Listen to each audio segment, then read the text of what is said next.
He actually Yeah, produced here. the Ric Flair. He was the main producer of the Ric Flair show. Yeah. We're gonna get into that Never right mind. now. Oh, yeah. Hold on. So you know what time it is, JD? Oh, Brace yourself, sir. Brace for debate. we did not get flagged for that one, correct? No, that my Good. cousin made that at his radio station. That's his stuff. So my cousin Rocky, Big Country 99 FM out of Houston, Missouri, made that for us. So we're not going to get flagged on that. So Oh, okay. brace for debate, our topic. So despite openly begging Tony Khan for a job, Road Dogg will be heading to Emergence to help out with Impact. He says, I'm looking forward to going to Chicago in a couple weeks and just sitting in with the Impact crews. They do their pay-per-view and their television taping. Impact handled most of the production, so that would include Josh Matthews, Dave Sahadi, Scott D'Amore, all those guys. Most of the production for Ric Flair's last match, and he was a producer for that too. So JD, I guess the debate topic is bringing Road Dogg into Impact a good idea? No. Oh, you made to go off. Okay. Yeah. I Go thought ahead. okay, so I think Road Dogg is a liability in every way, shape, and form. One, he's begging a guy to have a job in his company publicly. He's pulling a Canellis, if you will. Yes. Um, and he's being really stupid about it. Like he's either kissing ass or saying your show is terrible. Like this man has no idea how to actually hold down a job, which if you follow the career of one Brian James, this man has no idea how to hold down a job. Multiple times has that man been fired from WWE, and they always brought him back because there's a soft spot for him. But he is an idiot. Like, he did take the brunt of the problem when he was the head of creative for SmackDown. He took the brunt of online criticism when the show got bad in 2017, 2018, and it did get bad. Again, you can chalk that to Vince McMahon, Yeah. but Vince McMahon was also running the stuff when Ryan Ward was the head of creative in 2016. So, whatever. Well, that being said, the man was demoted from creative and made a producer for NXT. And it was when NXT wasn't doing great and then moved into 2.0 where it is not great and he has been fired multiple times. Again, plus his proclivity to say stupid things on the internet based on not just having political views, but by Yeah. being really stupid about said political views. Like, I would love to be in a locker room when he tells, I'm going to steal your bit, Moose, all lives matter. You bastard. I Yeah. stole it from you. You gave me the floor. Like, Yeah. that would be insanely entertaining to me. Yeah. I just don't know what he really has to offer. But just And realistically speaking. yeah, and that's where I'm like, I'm not like a hard no because I don't know what ideas he has. I haven't heard, and I don't know what ideas he brought to the table in SmackDown in 2017 because he might have had a lot of good ideas, and Vince McMahon just crapped all over all of them because they were changing a shift in culture there. 2017 is kind of that was the year that I kind of stopped watching WWE altogether. So That I was the year got it fell off the rails, basically. yeah, but that was both Raw and SmackDown. Like Yes. everything just got bad all at once, except for NXT, which didn't get bad till I guess what a year ago, whenever they decided to stop fighting AEW. Whenever they moved to Tuesdays. When they brought Road Dogg in, yes. well, he had been there I for know. years at I that know. point. Yeah. I know. Kidding. So and I'm not going to use the fact that he had been fired multiple times from WWE as a reason why they shouldn't hire him. Because if you take a look at everybody in Impact, a lot of people in Impact, including the announce crew, including Josh Matthews, including Jimmy Jacobs, and including the Ryan RD Reynolds, that guy RD Reynolds, all of them got fired by WWE Jimmy Jacobs. as being Jimmy Jacobs tried to get fired, but he had been there for a while, and he definitely got fired, and he came straight to Impact. So I don't know if that's an indictment or not, but continue. yeah. So like, I'm not going to hold that against somebody because there's a multitude of reasons as to why somebody could get fired. And in fact, I think they're going to bring the guy back because they always do anyway. Every time he's ever gotten fired before, they've always brought him back. Now, if he's going to come in and he's going to try to instill more WWE ideas, I'm just not interested. But we'll take a wait, and I guess I'm going to take a wait and see approach. I'm not going to completely shut down the idea. I do think that he needs to delete his Facebook and delete his social media, because people, whenever they're hiring professionals, they look at your social media, and even if they agree with you, if they see that you're agitating people online because you think that your opinions are so important, you have to voice them in public, and that you need to be the antithesis of where the world is going. That's going to get you not hired. Trust me, I do that as a person who's had to hire people.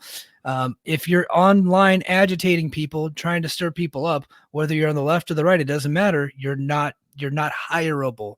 You're alienating one half of the country, and people don't want you to work for them, especially whenever you're spouting off racist bullshit like all lives matter. Sorry, go ahead. I'm good, and this is what I'm talking about. I think I mean, despite all my issues with what he is as a professional, like I've never Yeah. been a Brian James fan. I thought the Road Dogg was vastly I overrated at the time. I like the New Age Outlaws in their early run, but I never, when they were in Impact, I hated them. I thought they Oh sucked. my god, They were the the worst. Voodoo Kin Mafia, like, ugh, Yeah, it was the worst. The James Gang, Voodoo Kin Mafia, yeah, all ugh, that sucked. but I think he's a liability as a person.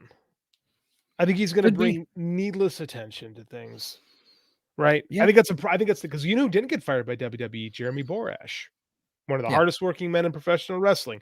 During all those cullings they had, Borash manages to survive, keeps his Hmm. nose to the grindstone, works really hard, does great work. Yeah. You know, I mean, I don't see what he brings that we don't have already. Yeah. Well, to their point, they haven't hired him yet. He said he's No, just sitting in. I think he sat in with him at Ric Flair's last match. And if he's just sitting in, and if he's just, doing a line producer type stuff or working the gorilla position, timing out matches and things like that. And, the guy can get over with a crowd. So if he's helping people with character work, maybe that's okay. But if he's going to be taking over creative reins, I don't know that we need more fired WWE creative people in Impact, because there are often times where they get a little bit too heavy with their WWE nonsense, like we saw tonight, where they mhm. had back-to-back finishes with roll-up distractions. That's what I'm talking about. I'm Like not interested. Yeah. we have, like if we're gonna be the home for if Triple H is gonna move away from the WWE cliched finishes for matches and the tropes, if we're gonna get rid of all those and Impact's gonna be the home for all those, because this is where the Island of Misfit Toy creator people wash up, I'm not interested in that. I don't think it helps Yeah. us. I don't. Yeah. And he has a little bit more controversy too. I almost forgot to bring this up. Sorry, Oh, I got so this is another proud of my rant. Hold on. So liability stuff. Yes. liability, yeah. So there's this controversial guy out there named Billy Body, who is Billy Batshit, Billy Shitty, whatever you want to call him. He goes around just like, antagonizing people and just saying mean and hurtful things to try to get himself over. Well, he just outed. He did have, I guess he had some sources, but he was in a conversation with somebody and he outed Road Dogg as a source. So he has DMs from Road Dogg. And the DM says I don't know what he's referencing, but he shouldn't, because repercussions. But you said I could use them without compensation. By the way, fans influence probably more than we should let them. We literally have a social media report for every show, when it is a fact that only 0.05% of the viewing. Okay, he's wrong about that. I think I'm leaning towards you, JD. When 0.05% of the viewing audience is socially active during the show's airtime. However, that 0.05% is very vocal and drives a lot of the conversations about our product. Well, that number is a lot higher for Impact, by the way. By the way, this is me talking to you. Please don't share this with your viewers/listeners. If you have ideas, chances are we've thought of them too, and there's a reason we aren't doing it. However, I'd love to hear them, but be ready for me to be honest with you about them. Thanks for the convo and the trust. Well, that trust didn't work out very well. Billy Body outed him as a source and screenshotted a DM that he got from Road Dogg as proof that he has sources within major companies. So that is rule number one. If you are a journalist, is don't out your source.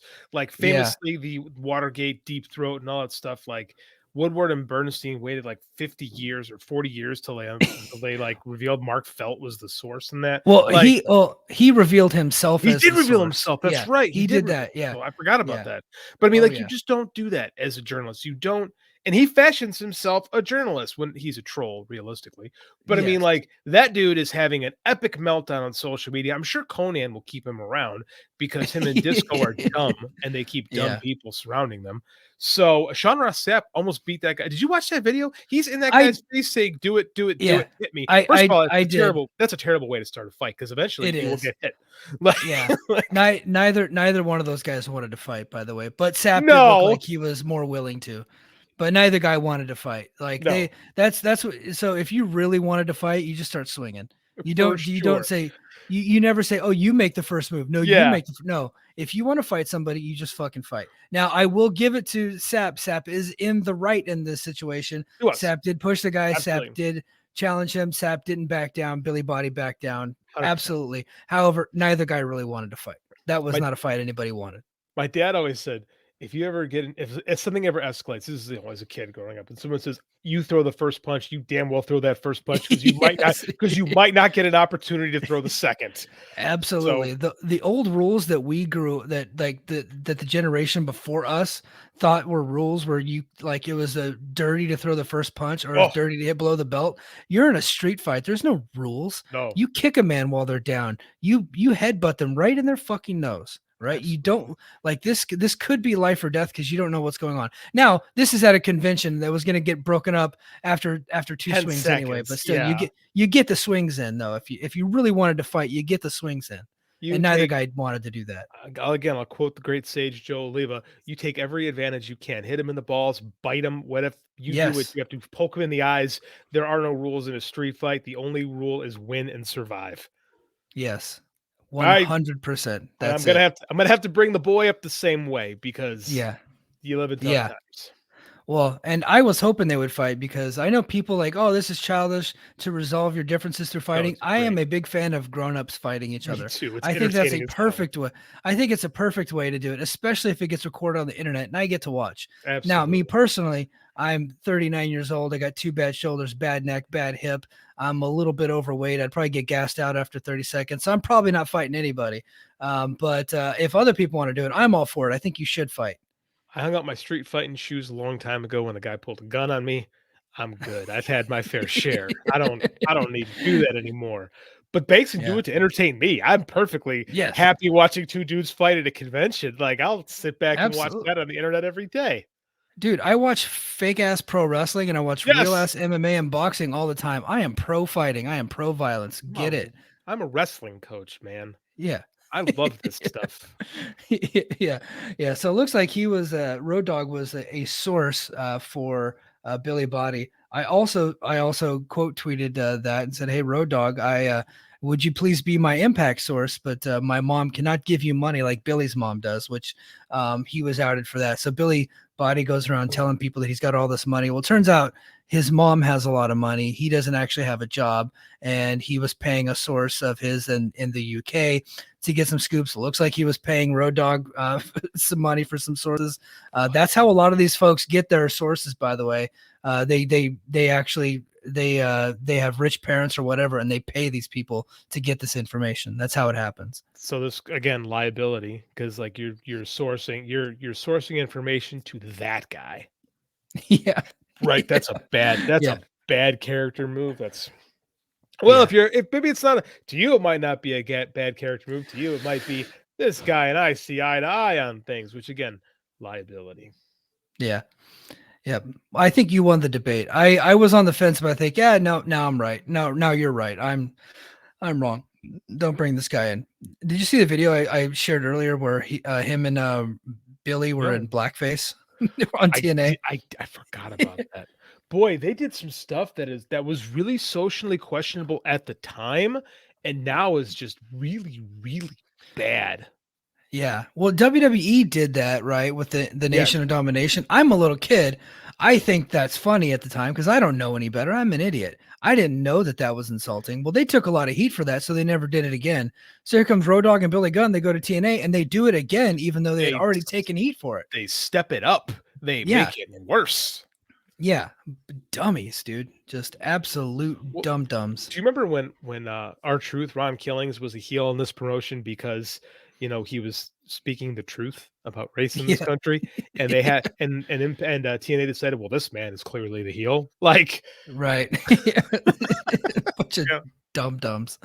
Oh my gosh. Ugh. Anyway, folks, I think that's going to do it for us this week. And until next week, mahalo.